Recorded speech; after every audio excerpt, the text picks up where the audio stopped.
What's up guys? Welcome back to my channel. My name is Emma if you're new here, and I love to talk about all things Peloton cycling and fitness. So be sure to subscribe if you haven't already. I post every single Sunday, and today's video, I'm excited, but I'm also nervous because it's going to be a hard one. I'm going to be taking the 12-minute Cooper running test. And essentially, this is like the FTP test of running. To my knowledge, you do 12 minutes and you essentially run/walk as fast as you can, try to get the farthest distance, and then they do like kind of break up how far you get is like how good you are at aerobic fitness, which I think is interesting. I'm very curious to see my results. I am definitely a distance runner. I've ran a half marathon, I've ran a marathon. I've never done like anything close to this short. I know that it's not a sprint, but like 12 minutes feels like a sprint to me. I feel like it'll be similar to my first FTP test on the bike, where you cycle as hard as you can for the first 20 minutes, where you don't really know how fast or how hard you can go until you do it one time and like get a baseline. Like I really don't know where my baseline is for a 12-minute as fast as possible run, but I guess we'll figure it out today. I'm really curious to see my results. For some background, the 12-minute run fitness test was developed by Kenneth Cooper, MD, in 1968 as a way to measure aerobic fitness and provide an estimate of VO2 max. So I am very curious. I get also another estimate of VO2 max from my Apple Watch. I can definitely see on my watch my VO2 max varies in times where I'm working out a lot. Like when I was training for my marathon, my VO2 max was higher.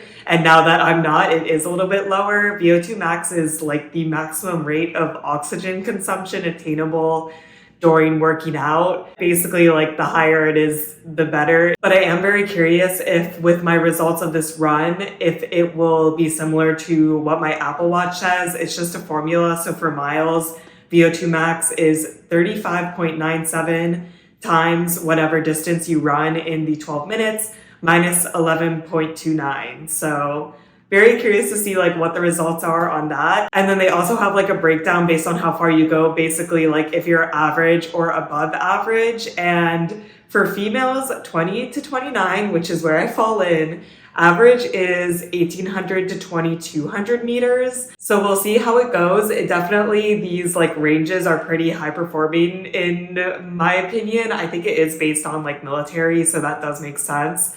But I'm very curious to see where I fall. So I am doing a couple things different than what they suggest. They suggest that you run this on a track. I do not have a track accessible to me in New York City. I also don't really want to run outside because it's still humid and hot, and I feel like that can make my results worse. And my idea is that I will take this test now and then, come back to it in 6 months and take it again. And I want the conditions to be as close as possible and not have like weather factor into my runs, because I do feel like weather is a really big factor, especially in New York because it is so humid. So I'm going to be running on a treadmill. I am going to put the incline at 1%. They want you to do it on a flat road. And all the Peloton instructors say you should run at 1% to emulate a flat road. So I will have it on 1% the entire time.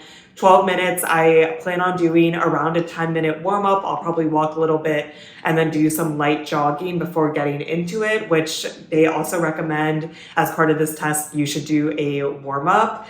And then, I'll just start and run as fast as possible. I really don't even know like what my best mile pace is. I think that my plan is going to be to start at a 7-minute mile.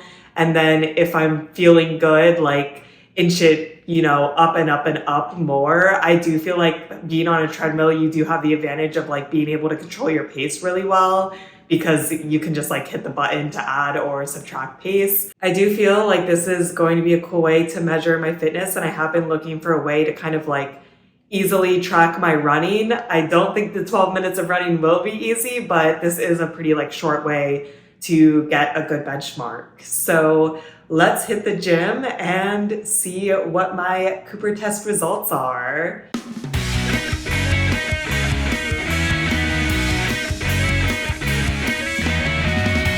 I obviously need to work sprinting into my workouts more because I felt so horrible during that. It was so much harder than I thought it would be. Also, I had massive treadmill issues. So I started on this one, but then it just like broke during warm up. Like it just stopped working. So I had to come over to this one, which is like already on an incline because the back is not on the mat and the front is on the mat. So then I just ran at 0%. I need to catch my breath and shower, but then we will do the final recap. That test definitely felt a lot harder than I thought it was going to be. It felt pretty bad in the moment. The last couple minutes, I really felt like I was dying. But we'll recap from the beginning. So started off with the warm-up. And yeah, at first I walked like 3 minutes and then I started doing a very light jog. I did 5.8 speed, which is a 10-20 mile pace. And everything was fine, but then the treadmill broke. I have been having like some treadmill issues in the gym I'm in. Like these treadmills are not super great quality. So then I switched over to the other one and I kept jogging for about 5 minutes. And then I did 2 speed ups to 7.5 and then 8 speed, 30 seconds each just to get a little bit of speed under my feet before, going into this 12-minute test where I'm just going to try to run as hard as possible. Then I slowed back down to a walk for 2 minutes and went back up to a jog for 2 minutes. And that was in total just over a mile. And then I figured it was a good time to, start my 12 minutes of running.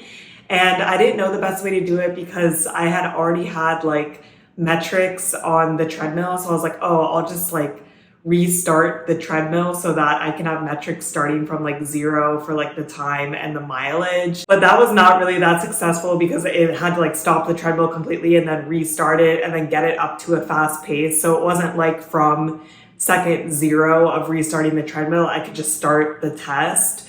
So next time I would probably just like continue it into the warm up and then subtract out whatever mileage I already had. But now I know for next time, starting and restarting the treadmill is not the move. I wish you could just like restart metrics while you were still running, but it does not seem possible on this treadmill. And like I mentioned before, I actually did 0% incline instead of 1% incline because the back legs were on the floor while the front legs were on the mat.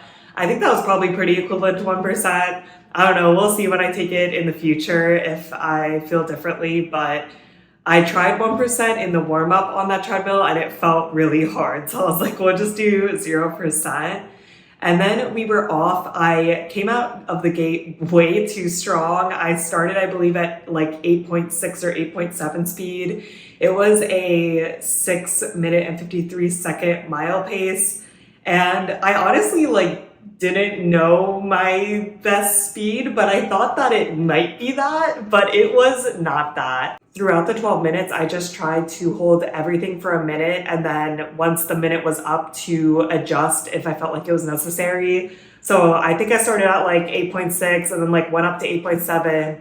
And then I was like, man, I feel bad. And I think I went down to 8.5. I was adjusting in the 8s for probably the first 4 to 5 minutes. And then I had to start dropping down to 7.5 because I was feeling really bad. I would go down to 7.5 and then go back up to 8. But then at one point, I believe in the 9th or 10th minute, dropped down to 7 because I was feeling really bad at the end. I honestly felt like I could throw up, that I was pushing myself so hard. It really did not feel like I prepared for it the best that I could have or did my best, but then the results were not bad.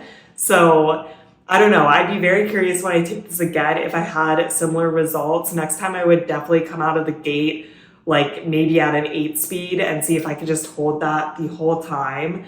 But at the end, I had 1.6 miles exactly for the 12 minutes. And when you put that into the VO2 max, that does give me a VO2 max prediction of 46.2, which is pretty close to 45. I usually go between 45 and 47 on my Apple Watch. So then I do think I did a good job, or a good for me job on the test, considering it lines up with what my Apple Watch also says my VO2 is.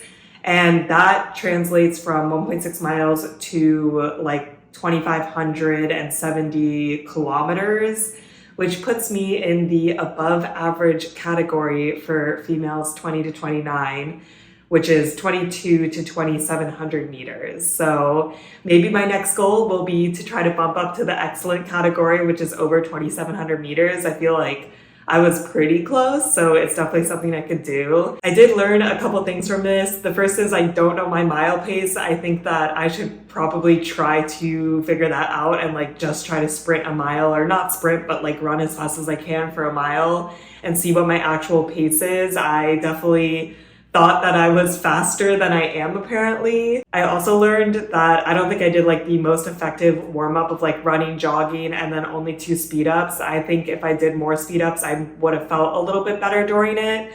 But I also think part of the reason I felt so bad was because I came out so strong at the beginning and then had to taper down. And the last thing I learned, or something that I want to take into my like next Cooper test in the future, is I know it probably can't be perfect even next time because I still need to find my pace better, but it would be great if I could like set and forget or set and only get faster. I was like really adjusting every single minute where I would like go down a lot and then go up a lot, just because I feel like I never really settled into a good pace, which is something to keep in mind for the future. 1.6 miles in 12 minutes breaks down to a 7-minute, 30-second mile pace, which I do think I could hold for 12 minutes and like maybe go a little bit faster. So next time I take this test, I might start out at like a 7-minute, 45-second mile pace and then try to get a little bit faster throughout the run. I would also be curious just trying at 7.5 minutes the whole time, see what the results are. I feel like there's a lot of different ways to approach this. So by taking it a couple of different times, I'd be really curious if I could change my results at all, or if it would be fairly similar at the end. I kind of think it would be fairly similar at the end, but I guess we'll see over time. I definitely need a break before I take this again. And I want to work in some more sprinting work and like longer, hard run work. I 100% consider myself a distance runner, so that's typically what I gravitate towards while I'm working out. But if I want to get better at this test, I think that I need to start working in the harder runs.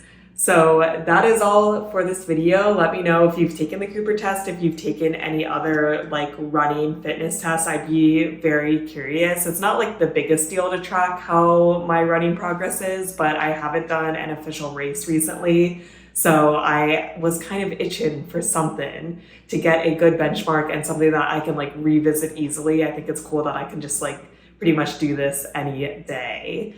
I hope you guys are staying safe, having an awesome week, and I'll see you in my next video. Bye!